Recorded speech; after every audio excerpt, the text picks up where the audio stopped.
welcome to the Deep Dive. Today we're tackling something I think a lot of you wrestle with pretty much daily.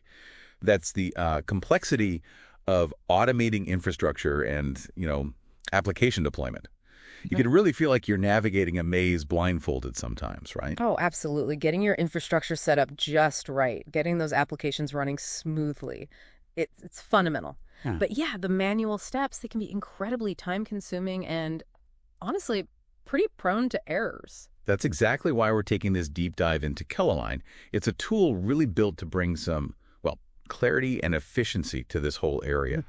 Now, if you've joined us before, you might remember we looked into Windsurf, that was for boosting code generation, and also Cursor, the AI coding assistant. Right.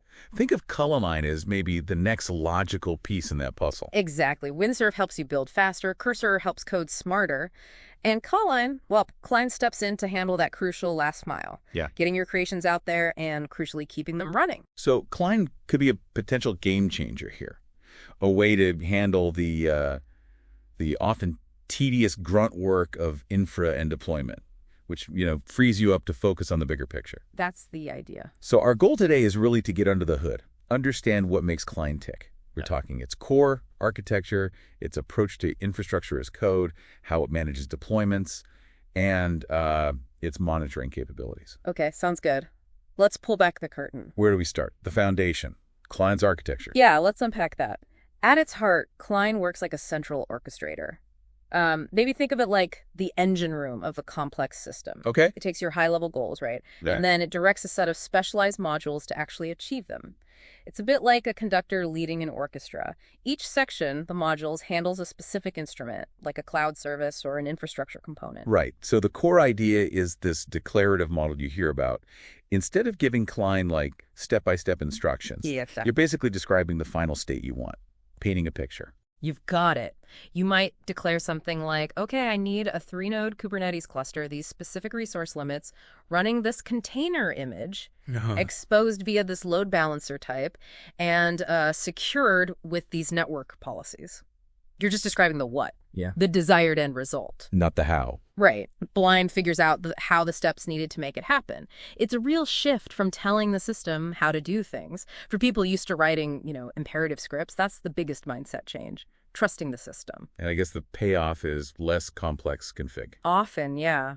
A significant reduction in complexity, usually. And this blueprint, this declaration, Yeah. it lives in a configuration file. Yeah. That sounds like it would make things super repeatable. Precisely. These config files, they're typically written in formats like YAML or JSON. Human-readable, machine-readable, easy to work with. Okay. Now, here's a key point. This file isn't the infrastructure as code itself. It's not Terraform or CloudFormation. Ah, okay. It's higher level. Exactly. It's a higher-level abstraction. Cline takes this specification, this intent, and translates it into the detailed IAC code required. That translation layer, using things like cloud provider SDKs under the hood, that's where a lot of the power lies. It helps keep things cloud agnostic at its core. That's a really interesting distinction. So it understands the intent first. And you mentioned a modular design. How does that fit in? Yeah, another key aspect. Cline has this modular architecture. So there are dedicated modules for specific cloud providers, AWS, Azure, GCP, you name it. Makes sense. Then you've got modules for different infra components, things like Kubernetes, databases, Postgres, MySQL load balancers like ELB or ALB. And importantly, there are also modules that handle different deployment strategies. Okay. This modularity gives you that abstraction layer. It makes it simpler to add support for new tech as it comes along. And let's face it, the infrastructure world moves fast, so that extensibility is pretty valuable. Okay, let me see if I've got this straight. You give Cline this declarative config file. The brain figures out which modules to use based on your cloud, your components, and then it generates the actual infrastructure as code. Yeah. And that generated code is what actually provisions and manages everything. You nailed it. The engine's the brain, the declarative file is the plan, the modules are the specialized tools. So now we get the foundation. Maybe we should dig into Cline and infrastructure as code specifically. Yeah, let's do that. IAC, infrastructure as code. Yeah. We talk about it a lot, treating your infrastructure like software. Version control, automation, consistency, all good stuff. But let's be real, writing all that IAC by hand, it can be super tedious and easy to mess up. Oh, definitely. It's meticulous work. So how does Cline make this less painful? Well, Building on what we just discussed, the big win here is that Cline can generate that IAC for you. It does it from those high-level declarative specs we talked about. Ah, So instead of writing, I don't know, hundreds of lines of Terraform just for a basic Kubernetes cluster, you just tell Cline, I want a Kubernetes cluster. Define the key bits like node count, instance types in your declarative file. And Cline uses its Kubernetes module to translate that into all the detailed ISC code needed. wow. Okay. That sounds like a massive time saver and probably cuts down on typos and config drift too. Absolutely. It really helps enforce consistency. Can you walk us through maybe a quick practical example? Sure. Let's say you need a basic web app setup. Load balancer, maybe a couple of app servers, a managed database. In Cline config file, you declare those requirements. Cline then uses its modules, load balancer, compute, database, to generate the specific Terraform or CloudFormation. It creates the resources, sets up the routing, handles the connection details between the app and the database. I mean, I remember back in the day spending days just getting basic network config right. Automating that initial lift, that's huge. Okay, so the benefits are clear. Less manual coding, more consistency. What else? Well, there's also portability, because you're working with that higher level declarative file. If you decided later on to switch, say, from Terraform to CloudFormation, you wouldn't necessarily have to rewrite everything from scratch. You'd update your declarative file, tell Cline the new target, and it could generate the equivalent IAC. Okay, that sounds almost too good to be true. Are there, catches, downsides, limitations we need to know about? Yeah, that's a really crucial point. Cline's IAC generation is powerful, but it's not, a magic bullet. It works best for standard, well-understood infrastructure patterns. Right. The common stuff. Exactly. When you get into really intricate setups or highly customized configurations, maybe very specific low-level security rules or complex non-standard networking, the generated IAC might need some manual tweaking. So it gets you most of the way there, maybe like 80%. But you might still need to dive into the generated code and fine-tune the last 20% for those edge cases. That's a great way to put it. And the generated IAC isn't some black box. Cline lets you see it, access it, modify it if needed. Okay, that flexibility is important. It really is, especially for those advanced use cases. So the key takeaway, Cline is an incredibly capable assistant. It handles the heavy lifting of IAC generation, but it doesn't completely replace the need to understand the underlying tech. You mentioned that web app example again. Can you give a specific scenario where you'd need to do those manual tweaks? Okay, back to the web app. Cline nails the basic setup, load balancer, servers, database, generates the Terraform for that. But let's say you need a really sophisticated caching layer on your app servers, something requiring specific OS-level configs. Right, something beyond the standard options. Exactly. Or maybe you need to fine-tune very granular database performance parameters, things Cline's standard database module might not expose directly. In those cases, you'd likely dive into the generated Terraform for those specific parts and add or modify the config yourself. It gets you that 80%, like you said, really quickly and reliably. Then you focus your deep expertise on the tricky bits. Okay, that makes sense. It clarifies its role in ISCC. Yeah. But infrastructure is just step one, right? What about actually deploying our apps onto it? Right. Provisioning is only half the battle. How does Cline handle that crucial deployment step? Well, what's really compelling is that Cline doesn't stop at provisioning. It also has robust support for the application deployment itself. It integrates with various deployment strategies designed to, minimize downtime and reduce risk when releasing new software. Okay, tell us more about those strategies. What kind of options does Cline offer? So it supports several key patterns. First, you've got blue-green deployment. Yes, heard of those. Right. You maintain two identical production environments. Let's call them blue and green. Blue is live, taking traffic. You deploy the new app version to the green environment, test it, verify it. Once you're happy, you just switch the traffic router, point it from blue to green. And the switch is instant. Pretty much instant at the network level. Cline automates this whole thing, setting up the green environment, making the switch. It means near zero downtime for users, and if something does go wrong after the switch. Easy rollback. Super easy rollback. Just switch the traffic back to blue. It seriously reduces deployment risk and keeps users happy. Okay, that sounds incredibly useful for keeping services running smoothly. What else? Another really important one, canary releases. Canaries, okay. Like the coal mine? Sort of. You deploy the new version to just a small subset of users first. Your canaries. You watch them closely, performance metrics, error rates. If everything looks good, no unexpected problem. You gradually roll it out to more users. Exactly. You slowly increase the percentage of traffic hitting the new version.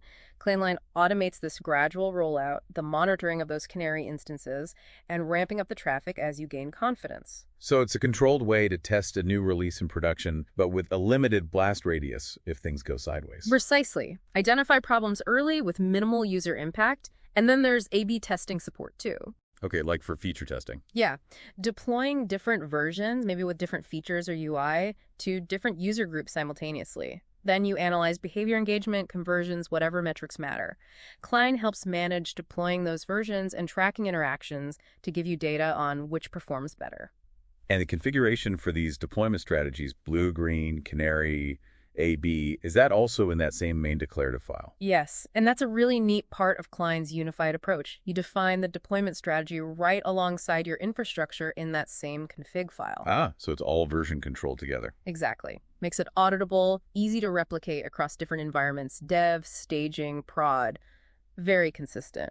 That integration sounds super efficient. Any limitations here on the deployment side? Well, tying it back, Cline's deployment features are definitely most mature and optimized for containerized applications, especially running on Kubernetes. Support for other targets might exist, but maybe not quite as rich.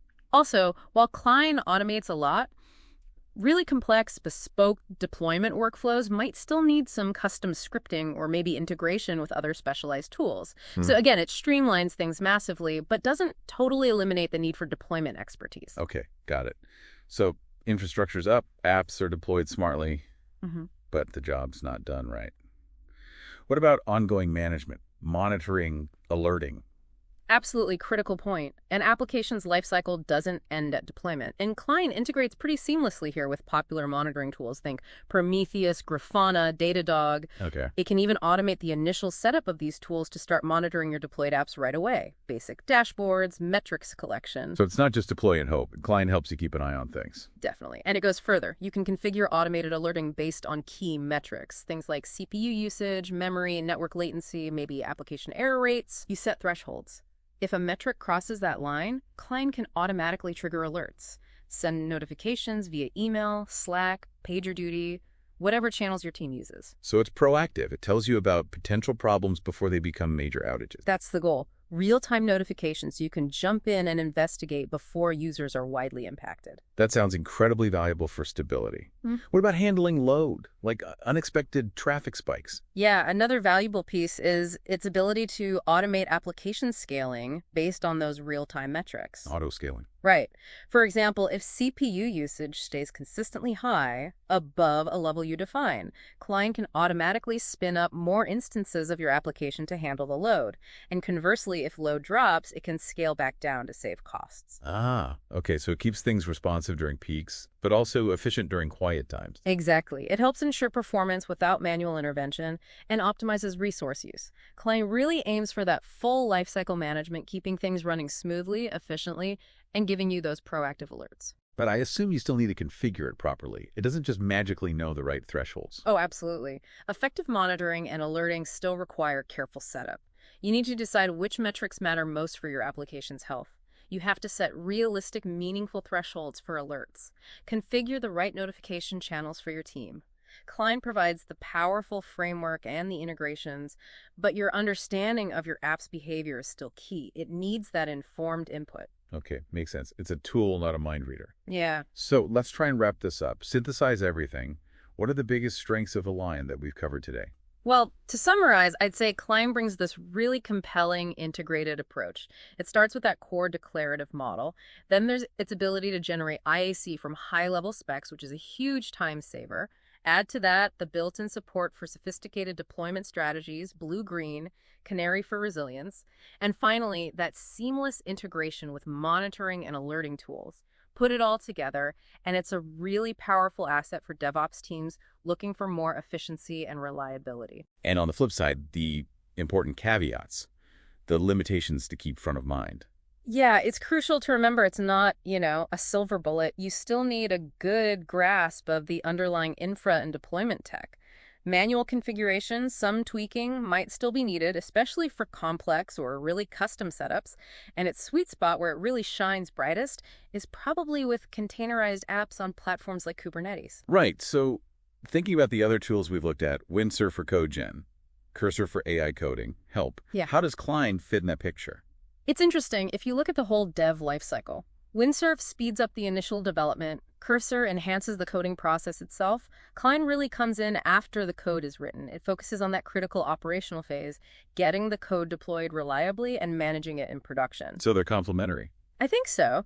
It seems more likely these kinds of specialized tools will work together. They augment what developers and ops teams can do. It doesn't feel like any single tool is going to completely replace those roles, more like enhance their capabilities. That's a really helpful perspective. So what's next? What are we diving into next time? Well, next time, we're planning to put these tools, Windsurf, Cursor, and Cline, sort of head to head. We'll look at some realistic, practical scenarios and compare how they perform, where each one really offers the biggest advantages in different situations. Ooh, a direct comparison. That sounds like a must listen. Okay, so for all of you listening today, here's something to think about. How might bringing in automation tools like Cline reshape your own workflows? And maybe more broadly, what could the growing sophistication of these tools mean for how your role evolves in this ever-changing world of software and infrastructure? Definitely some food for thought there. Thanks for taking this deep dive with us today.